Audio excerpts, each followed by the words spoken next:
ANALYSISOPINIONThe United States faces a question that it seems to want to ignore. What kind of nation are we? The question looms up in the face of America's complicity in an ongoing humanitarian crisis in the Middle East. We are helping Saudi Arabia starve the people of Yemen, men, women, and children, into submission to the Saudi will. It is in part a geopolitical question. Why should America align itself with Saudi Arabia's designs in the Middle East?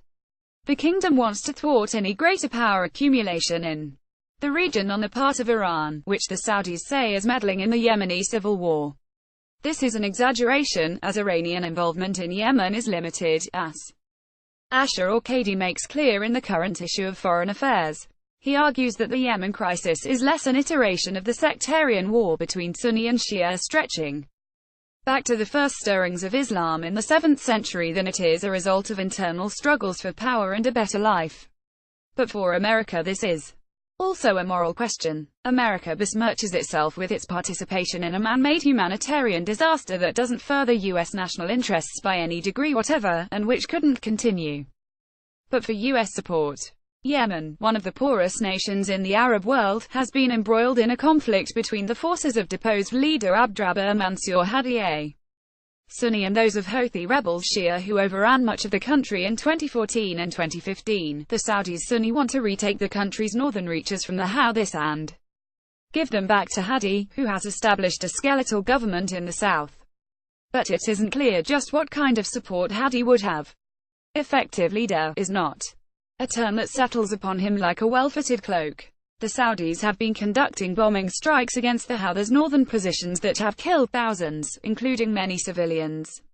The campaign is abetted by America, which has provided weapons, logistics, and intelligence to the Saudis so they can control the airspace over Yemen and conduct their air campaign, called Decisive Storm. This indiscriminate Saudi bombing has targeted hospitals, schools, and marketplaces.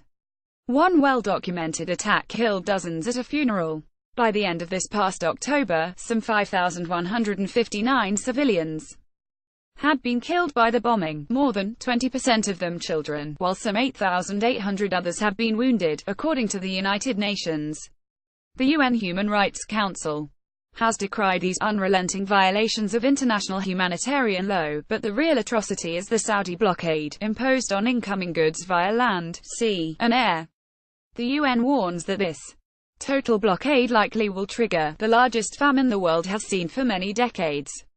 Consider that some 90% of Yemen's food, fuel, and medicine comes from outside the country. Water in Houthi strongholds must be purified, which requires fuel that is nearly non-existent now. Cholera is rampant. Starvation is on the rise and could reach epic proportions. California's Democratic Rep. Ro Khanna, who has joined others in Congress in trying to get a debate going on all this, says, there is a big difference in being complicit with doing harm and not being able to stop harm. Right now the problem is that we're complicit with Saudi Arabia's human rights violations. But congressional leaders don't want to debate. Presumably because they don't want to bestir the American people about what the government is doing. Why is it doing this? It began with President Obama, who somehow viewed the Houthis as a threat to America. But the Houthis aren't motivated by any jihadist zealotry against Americans, or at least they weren't before America began assisting in their slaughter. This is an internal matter, a civil war stemming from local factors and passions.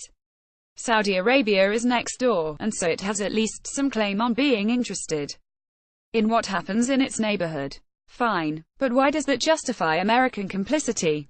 If the United States ceased its war support tomorrow, the Saudis would have to concede that they can't dislodge the Houthis. The fighting would stop. The outcome might not be to the liking of the Saudis, but why should we care? What possible difference could the outcome make to U.S. national interests?